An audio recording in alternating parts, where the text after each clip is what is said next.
අපි අද බලමු ප්‍රොමෙට්‍රික් ID එකක් කොහොමද හදාගන්නේ කියලා. මුලින්ම browser එක open කරන්න. ඉතින් Google එකේ type කරන්න ප්‍රොමෙට්‍රික් කියලා.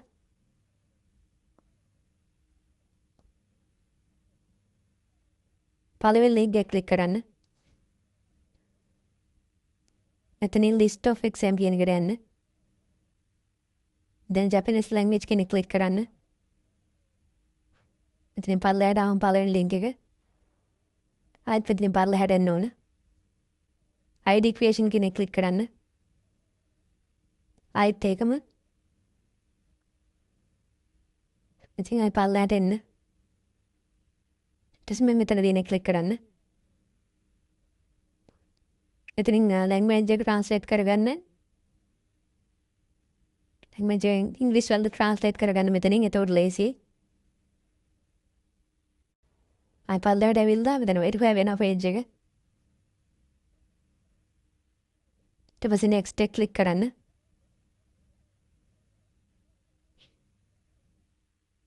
එතන yes tick එක දාලා agree දෙන්න. මෙතනට දෙන්න ඕන email එකක්. හරියට අපේ වැඩ කරන හරි email එකක් දෙන්න. මොකද prometric ID එක එන්නේ මේ email එකට තමයි. ඒකෙන්ද ඒක හරියට දෙන්න password එකෙන් හොඳට මතක email එකක් දෙන්න හරියට මෙතනට. දීලා next කරන්න තියෙන්නේ.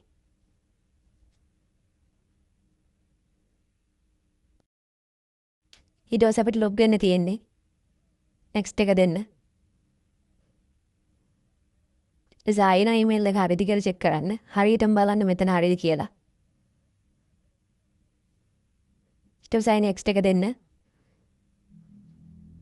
මෙතනද මේ password එකක් දෙන්න තියෙන්නේ. මෙතන instructions 12 හරියන විදිහට බලලා password එකක් දෙන්න. ID එකට log වෙන prometric ID එකට log වෙන password එක තමයි මෙතනට ඉල්ලන්නේ. ඒකින්ද හරියට මේක මේ හොඳට මතක ඉන්න හරි password එකක් instruction වලට හරියන්න password එකක් බලලා මෙතනට දෙන්න. දීලා ඉවරලා next කරන්න තියෙන්නේ.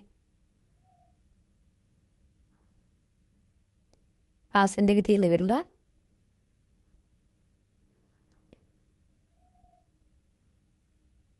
and then next එක දෙන්න තියෙන්නේ.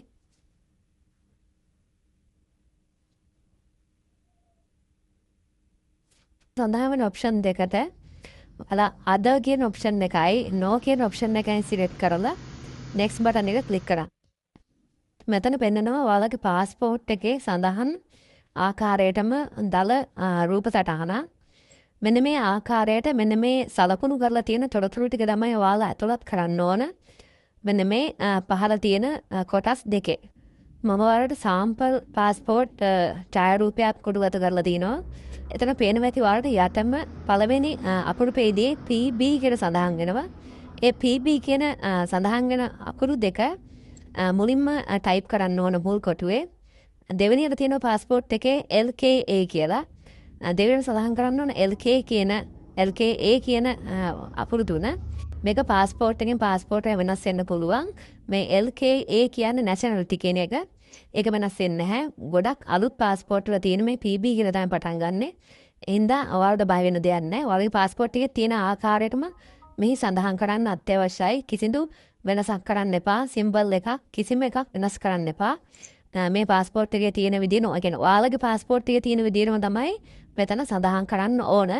මොකද එක ඩොට් එකක් එක තිතක් හරි මොකක් හරි අකුරක් හරි වැරදුනොත් සිම්බල් එකක් හරි වැරදුනොත් මේ ඔයාලගේ තොරතුරු නිවැරදිව යවත්කාරීන වෙන්නේ නැහැ. ඔයාලට විවාහය සඳහා පෙනී සිටින්න බැරි වෙනවා.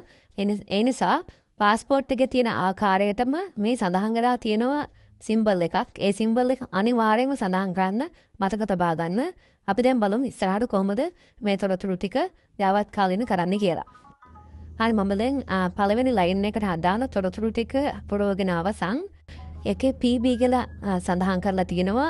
දෙවෙනි කොටුවේ LKA නැත්තම් nationality එක ශ්‍රී ලංකාව කියන තමයි LKA කියන්නේ. LKA වලින් පස්සේ තියෙන වාගේ නම. අනිවාර්යයෙන්ම ඔයාගේ නම තමයි එතන සඳහන් වෙන්නේ. අපි තුන්වෙනි ලයින් එකට සඳහන් කරන්නේ ඔයාගේ නම. මම මේ උඩුගත කරලා තියෙන passport එකේට අනුව නම තියෙන වෙන මේ ආකාරයට මේ දිගටම නම සඳහන් කරන්න ඕන. අර අවසානයේ තියෙන symbol සියල්ලම ඇතුළත් කරන්න ඕන. තොරතුරු නිවැරදි දේ පරීක්ෂා කරලා කන්ෆර්ම් බටන් එක ක්ලික් කරාට පස්සේ ඔයාලට යටින් පෙන්නනවා ඔයා නිවැරදිව මේ තොරතුරු ඇතුළත් කරලා නම් මේ කොළ පාටින් නිවැරදිව ෆෝමැට් එකට ගැලපෙන විදිහට ඇතුළත් කරා කියලා සඳහන් වෙනවා. දෙවෙනි සෙක්ෂන් එකට නැත්තම් දෙවෙනි ලයින් එකට ගියාට පස්සේ අපිට සඳහන් කරන්න තියෙන්නේ පාස්පෝර්ට් නම්බර් එක, අපේ නැෂනැලිටි එක, date of birth සහ male ද female ද කියලා සහ පාස්පෝර්ට් එකේ expire date එක. මෙන්න මේ කියන තොරතුරු ටික තමයි ඇතුළත් කරන්න තියෙන්නේ. දෙවෙනි ලයින් එකට තොරතුරු ඇතුළත් කරන්න තියෙන්නේ මෙන්න මේ පාස්පෝර්ට් එකේ සඳහන් වෙන highlight වෙන මෙන්න මේ කොටසින් ඔයාලගේ පාස්පෝර්ට් එක අනිවාර්යයෙන්ම මෙහි සඳහන් වෙන N වෙනුවට P කියලා සඳහන් වෙලා ඇත්තේ. ඒ P කියලා පටන් ගන්න පාස්පෝර්ට් නම්බර් එක ඔයාගේ මේ පළවෙනි ලයින් එකට ඇතුළත් කරන්න. ඇතුළත් කරලා ඒ තියෙන ආකාරයටම මේ සිම්බල් එක පවා යොදන්න. පාස්පෝර්ට් නම්බර් එකෙන් පස්සේ තියෙන මේ LKA කියන සඳහන් වෙන අකුරු තුන නැත්නම් නැෂනැලිටි එක සඳහන් කරන්න. LKA වලින් පස්සේ තියෙන්නේ ඔයාගේ date of birth එක. ඒ තියෙන අංක ටික ඒ ආකාරයටම සඳහන් කරන්න. ඔයාගේ birthday එකෙන් පස්සේ තියෙන්නේ M අකුර. M අකුර දක්වා තියෙන අංක ටික නිවැරදිව සඳහන් කරන්න. මෙතන ඔයා සඳහන් කරන්න male ද female ද කියලා. මෙතන අකුරු දෙකක් තියෙනවා M සහ F කියලා. ඊට පස්සේ තියෙන්නේ expire date එක. ඔයාගේ M අකුරෙන් පස්සේ පාස්පෝර්ට් එකේ M අකුරෙන් පස්සේ තියෙන්නේ පාස්පෝර්ට් එක expire වෙන date එක. නිවැරදිව expire date එක සඳහන් කරන්න. මෙතන ඔයාලා වැදගත් දෙයක් මතක තියාගන්න ඕන. මෙතන තියෙන ආකාරයටම සඳහන් කරන්න. M අකුරෙන් පස්සේ පටන් ගන්නේ පාස්පෝර්ට් එක expire වෙන date එක. ඒක ඉවර වෙලා එතනින් පස්සේ පටන් ගන්න ඔයාගේ national identity card number එක. national identity card number එක පටන් ගන්න number එක දක්වාම තියෙන අංක ටික දාන්න ඕන. ඒ කියන්නේ expire date එක තියෙනවනේ ඔයාලගේ passport එකේ. ඒකේ expire date එකට අමතරව එක අංකයක් වැඩියෙන් තියෙනවා. ඒ අංකෙත් අනිවාර්යයෙන්ම ඔයාලා enter කරන්න ඕන. මේ උදාහරණයකට මෙතන මම මේ ඇත්ත passport එකක් අප්ලෝඩ් කරලා තියෙනවා.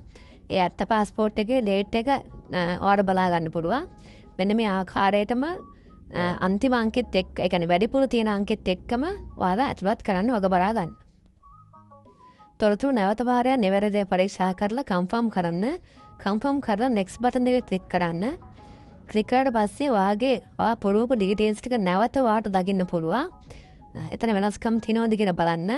වාක් හරි වැරදීම තිබුණොත් එහෙම ඔයාටම මේක නැවත re-edit කරගන්න පුළුවන් කමක් නැහැ. නැවත සංශෝධනය කරන්න පුළුවන් කමක් නැහැ.